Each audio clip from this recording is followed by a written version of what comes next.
Pessoal, respirar pelo nariz é uma ação natural, não é? Mas muitas crianças desenvolvem o hábito de respirar só pela boca. Um problema que pode passar despercebido pelos pais e trazer graves consequências para a saúde. Cerca de 30% das crianças em idade pré-escolar enfrentam a síndrome da respiração bucal, que afeta o sono, o desempenho escolar e até o desenvolvimento físico. Meu Deus! Para entender mais sobre esse tema, recebemos hoje a otorrinolaringologista pediátrica Juliana Caixeta. Juliana, querida, seja muito bem-vinda. Boa tarde. Boa tarde. Tudo bem? Tudo bem. Ah, que bom tê-la aqui. Você já esteve aqui? Eu já estive aqui já uma vez. Foi mesmo. Senta aqui e vamos bater um papo. Menina, respiração pela boca faz isso tudo? Faz. A gente foi feito para respirar pelo nariz. Então, quando a gente respira pela boca, a gente perde, além das funções nasais, a gente perde a anatomia normal do rosto e do corpo. Nossa, gente, presta mais atenção nisso, viu? E quais são os sinais de alerta que os pais devem observar e identificar essa respiração? Quando a gente fala sobre a respiração oral, a gente fala de uma prevalência muito alta em crianças entre 3 e 7 anos de idade. Porque é nessa fase que a amígdala e a adenoide cresce bastante. Quando essa criança começa a ir para a escola, ter contato com vírus, com bactérias, o estímulo para esse tecido imunológico faz com que ele cresça e obstrua a passagem do ar. E, consequentemente, nós vamos ver essas crianças com a boca aberta, fazendo ruído para respirar, roncando no período noturno, tendo um sono agitado, às vezes acordando ali com um travesseiro molhado de saliva. Então, existem vários sintomas que nos levam a prestar um pouco mais de atenção na síndrome do respirador oral. E pode afetar a fala também? Pode afetar a fala, porque quando a criança respira pela boca, ocorre toda uma mudança no desenvolvimento facial. A gente vê que esse terço médio ele vai ficando hipodesenvolvido, o céu da boca fica alto, os dentes ficam apinhados, os dentes de cima eles ficam inclinados e mal posicionados.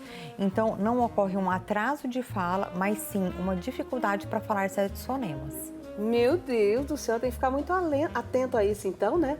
Então, existem fatores predisponentes ou condições médicas que contribuem para a síndrome dessa respiração bucal? Existem sim. Então, algumas crianças, por exemplo, são portadoras de algumas malformações ou síndromes genéticas. A mais comum é a síndrome de Down, a trissomia do 21. A gente sabe que uma boa parte dessas crianças vão ser respiradoras orais, mas existem outras como a acondroplasia, que é o nanismo, e existem também as rinites. Então, uma rinite alérgica maltratada pode causar uma obstrução nasal e fazer com que a criança respire pela boca. Nossa, gente, tem que ficar muito atento a isso. Dentro do quarto de uma criança com um nebulizador ajuda? Então, a gente tem algumas recomendações, né, para uso de umidificador, por exemplo, ar-condicionado, ventilador. Então, nunca deixar aquele vento direto na criança. E sobre o nebulizador, a gente pede que seja deixada ali uma distância mínima de 20 centímetros entre o umidificador e qualquer outro tipo de objeto. A gente também salienta que o umidificador de ar, ele é um umidificador artificial. Então, aquela umidade, ela não fica distribuída de maneira uniforme pelo ambiente. Isso faz com que, se a gente coloque um umidificador aqui, esse lugar vai ficar muito úmido e aquele lugar vai ficar mais seco. E a umidade favorece o crescimento de ácaros, que pode atrapalhar a respiração. Então, o ideal é deixar. Agora, a gente não precisa tanto porque está chovendo, mas quem gosta de usar o umidificador, no máximo 4 horas por dia. Ah, olha, isso é importante saber. E como é feito o diagnóstico desse transtorno e como que os especialistas podem ajudar, né? Então, muitas vezes a gente recebe o diagnóstico do professor, né? O professor percebe que a criança fica com a boca aberta durante a aula, que quando ele vai fazer uma atividade, uma tarefa que ele fica mais concentrado, ele fica ali permanentemente com a boca aberta. Os próprios pais têm esse relato. É muito comum falar que a criança vai assistir TV, vai jogar videogame e tá ali naquela posição. Ou que quando vai comer faz pausa, então mastiga um pouquinho, faz...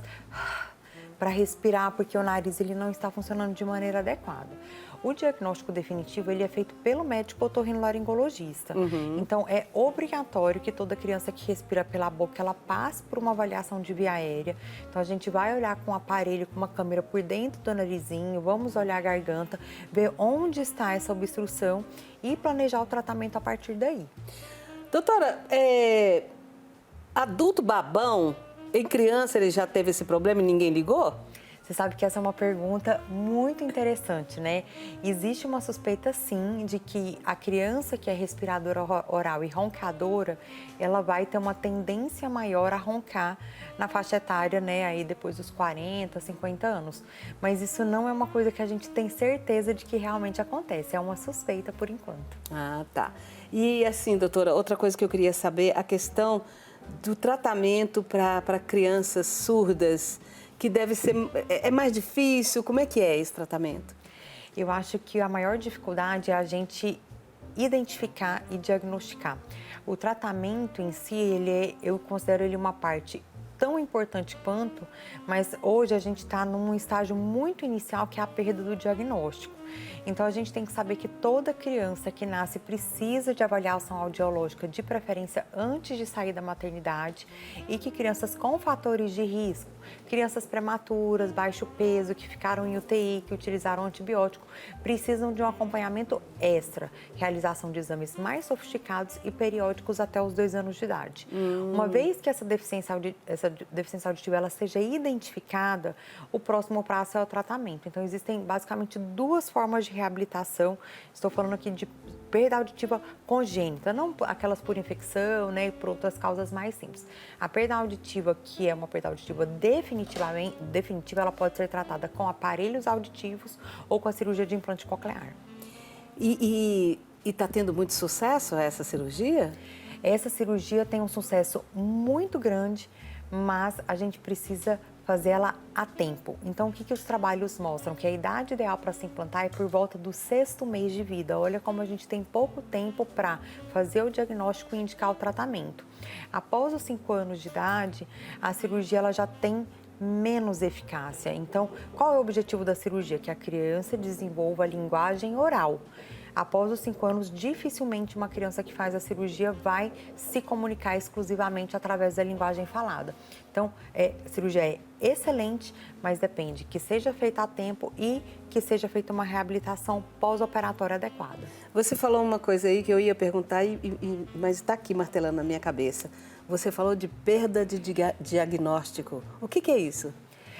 São crianças que não são diagnosticadas. Então, a criança às vezes sai da maternidade sem fazer o teste da orelhinha, vai crescendo. Quando está ali por volta de 1 ano e 3 meses, que é a idade limite, né, para começar a falar, essa criança não fala e os pais não buscam ajuda. Muitas vezes falam, mas o meu marido falou mais tarde, o meu tio só foi falar com 3 anos. E quando a gente consegue finalmente levar essa criança para fazer o diagnóstico, a gente perdeu o diagnóstico, a gente perdeu o tempo de se diagnosticar a tempo. Ah, entendi agora. Então quer dizer que as maternidades, tanto as particulares como as públicas, tem que ter esse teste como o teste do pezinho? Seria mais ou menos isso? Perfeito. Então, muita gente não sabe, mas o teste da orelhinha é lei. É uma lei nacional e todas as crianças deveriam ter disponível no local de nascimento a realização da triagem auditiva neonatal. Então, vamos botar um alerta aqui para todas as mães, as mãezinhas que estão grávidas no Brasil inteiro. É lei. Faça valer a sua lei, faça valer o seu direito. Tem que fazer o teste da orelhinha, né? Exija, porque ótimo que não tenha nada, né? Qual que é a porcentagem? A gente tem uma estimativa de que 1 em cada 1.000 crianças tem algum grau de perda auditiva. É mais comum que síndrome de Down, é mais comum que fenilcetonúria, que está no teste do pezinho, mas é subdiagnosticado. Obviamente, a maioria dessas perdas, felizmente, vão ser leves, né? E a reabilitação ela vai ser possível sem cirurgia, mas a gente está deixando, se a gente não prestar atenção, de oferecer para essa criança a possibilidade de ouvir bem. Doutora, eu já ouvi alguns profissionais, quando a mãe exige alguma coisa, e lá vem aquela chata exigindo demais. Pode chamar de chata. mas eu quero. É lógico. E, gente, assim, quem que cuida da gente? Quem que cuida do nosso filho? Quem que cuida de você? Se não formos nós, quem vai ser? Então, mãe, você que está aí grávida, você que tem um filho pequenininho, você que tem uma criança que tem fator de risco para deficiência auditiva, vá atrás. Esses dias eu tive, né, um caso bem assim, que me marcou bastante, uma criança de 3 anos, já há 1 ano em fonoterapia, não tinha nenhum exame audiológico, um diagnóstico de autismo. Essa criança é surda, é uma criança com surdez profunda. Quando nós conseguimos fazer o exame, a gente descobriu por que essa criança tinha dificuldade de comunicação, tinha alteração comportamental e por que essa criança não falava. Essa criança não ouve e ela não foi diagnosticada no momento adequado. Tadinho do bichinho. Já em terapia, fazendo fonoterapia, fazendo físio, fazendo TO. E aí, quem pediu o teste, né, para felicidade dessa família foi a fonoaudióloga. Ela falou, eu não posso continuar a terapia dele. Tem 1 ano que nós estamos aqui trabalhando, eu não vejo ele evoluir. Preciso que ele faça pelo menos um exame de audição. Olha só, tem que estar atento, né, a tudo isso. Tem que ser uma coisa multiprofissional mesmo, né? Com certeza. E com relação, perdeu a audição, não tem jeito de fazer aquela cirurgia. E o aparelho auditivo? O quanto que ele ajuda? Então, o aparelho auditivo ele é muito útil até um determinado nível de perda auditiva. Então, perdas leves e moderadas normalmente têm uma boa resposta com o aparelho. As perdas severas e profundas vão ter uma resposta muito mais limitada. Então, aqueles indivíduos que não têm mais idade para a realização de cirurgia, ou seja, o diagnóstico ele foi tardio, eles devem ser encaminhados para outras formas de comunicação. E existem 2. A oralização, que é você aprender o significado das palavras pelo movimento labial, é um excelente método de reabilitação, mas depende muito da capacidade visual, né? E a gente tem que lembrar que com a idade, né, a visão também vai ficando mais comprometida, então a gente vai ter que lidar com isso no futuro. E a outra forma de reabilitação é através das libras, né, da língua brasileira de sinais. Tá. Bom, sobre a cirurgia de amigdalite, né, que também é outro problema, adenoide, criança faz muito esse tipo de cirurgia, né? A amigdalite é uma coisa até comum. Então, assim, quais são as indicações? Então, quem nasceu aí, né, antes de 1980, certamente percebeu que houve uma queda muito grande na quantidade de pessoas indicadas para cirurgia. É verdade. Quando, né, eu era criança, a quantidade de coleguinhas que fizeram a cirurgia era muito maior do que é hoje. Isso se deve basicamente à melhora das condições de saúde sanitárias da população. Então, uma criança nascida na década de 60, ela tinha menos acesso à vacina, ela tinha menos acesso a médico, os antibióticos eram muito, né, a quantidade de medicamentos era muito mais restrita, era muito mais caro. Muitas vezes essa criança ela não tinha condições de chegar ali, né, no médico para ter a prescrição no tempo certo. Com o passar do tempo, as crianças foram ficando mais bem nutridas, o acesso à alimentação melhorou, a cobertura vacinal melhorou. Então, hoje, as indicações por infecção exclusivamente, muito poucas. Principal indicação de cirurgia para remoção de amígdala adenoide hoje é distúrbio respiratório do sono, a criança que ronca e a criança que tem a síndrome do respirador oral. Bom, e a pessoa que não tem nada disso, mas de pequenininho já ronca, tem jeito? Tem tratamento? Com certeza, né? A gente já sabe que roncar não é normal e toda criança que ronca merece uma avaliação. E o adulto também, né? Agora as ites, sinusite, rinite, otite. Quando a gente fala da rinite, a gente está falando de um problema de saúde pública, né? No Brasil tem um estudo mostrando que mais ou menos 30% a 40% da população é portadora de rinite. Então, é bastante. Muito! Sim. E existe um predomínio familiar. Então, quando a gente tem pai e a mãe com rinite, pai e a mãe com asma, a chance dos filhos terem, né, rinite, asma, dermatite aumenta. Então, a gente sabe que a rinite ela tem um impacto muito grande na qualidade de vida das pessoas, que atrapalha o desempenho escolar, que atrapalha o sono, muitas vezes atrapalha o desenvolvimento de atividades esportivas. Tem um problema social, né, que é aquela pessoa que está o tempo inteiro com o nariz escorrendo, coçando, espirrando. Muitas vezes ninguém quer chegar perto e às vezes não é doença, assim, não é uma infecção, é só mesmo uma rinite que não está bem controlada. Então, quem tem sintoma de rinite precisa procurar o auxílio médico, em primeiro lugar, para saber se essa rinite é alérgica ou não, porque o tratamento difere quando tem alergia e quando não tem. E, em segundo lugar, para receber o tratamento adequado, que vai incluir cuidado do ambiente, usar medicação, cirurgia e, às vezes, imunoterapia. Água é muito importante? Com certeza. Quando a gente fala de via aérea, a gente está falando de um órgão, né, de uma estrutura que aquece ar, umidifica, produz o muco que remove bactéria. Então, água, quando a gente está falando de via aérea, é primordial. Doutora, e agora a alimentação, ela pode influenciar nessa saúde da garganta, do nariz, dos ouvidos? Você sabe que, Leite, essa é uma dúvida muito comum dos pais, porque existe uma ideia de que o leite, ele piora as doenças respiratórias.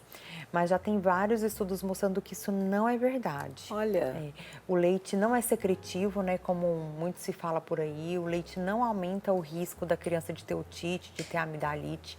O que a gente sabe é que a doença do refluxo pode estar, sim, associado ao aumento do número de infecções. Então, muitas vezes o que a gente vai pesquisar não é alergia à proteína de leite de vaca, não é intolerância à lactose. Basicamente, o que a gente procura numa criança que tem infecção de repetição é refluxo. Não é muito comum, mas pode haver sim essa associação. Doutora, eu já vi muitas pessoas usando aqueles remédios no nariz para hidratar, para desinfeccionar, e aquilo acaba virando um vício. E adianta alguma coisa? Se a pessoa usa soro para lavar o nariz, se ela usa gel lubrificante nasal, sem problema algum. Mas pelo que eu entendi, você está falando do descongestionante, aquela gotinha que a pessoa pinga para o nariz desentupir e ela respirar melhor. Então, isso é um veneno, né? Então, você que está em casa, que está nos escutando, por favor, não utilize essas gotas por diversos motivos. São medicamentos que, embora sejam vendidos sem receita, têm um alto risco de efeitos colaterais, que inclui taquicardia, aumento de pressão arterial. Eita! Em crianças, risco de intoxicação. Inclusive, há cerca de um ano atrás, uma influencer divulgou, né, o caso que aconteceu na casa dela. O filhinho dela foi internado com uma intoxicação pelo descongestionante. Ele achou o vidrinho dela embaixo do travesseiro, ele tomou, ele pôs na boca e tomou. Era um bebezinho de 1 ano e meio. Esse bebê teve uma síndrome adrenérgica, ele precisou ir para a UTI. Ele ficou muito grave. Então, o que tem ali basicamente é um similar da adrenalina, por isso que desentope o nariz. E além do risco de efeitos colaterais, a gente já sabe que eles podem causar vício, como você falou, então podem causar adição, taquifilaxia, que é a necessidade de se usar uma dose cada vez maior para ter o mesmo benefício conseguido antes com uma dose pequena. Então, quem tem rinite, a gente sabe que incomoda demais, tem que procurar uma ajuda, tem que tentar resolver o problema do nariz entupido, mas sem uso do descongestionante. E existem, sim, muitas boas alternativas a essa medicação. E por que esse trem é vendido livremente? Devia estar preso. Você sabe que a Associação Brasileira de Otorrino tentou, né, fazer com que essas medicações fossem vendidas com restrição de receita. Mas o lobby da indústria foi mais forte e não foi possível a gente conseguir isso aí. Você vai ter que voltar aqui para falar mais com a gente. Muito obrigada. Foi muito bom você ter vindo. Eu te agradeço muito. Eu te agradeço.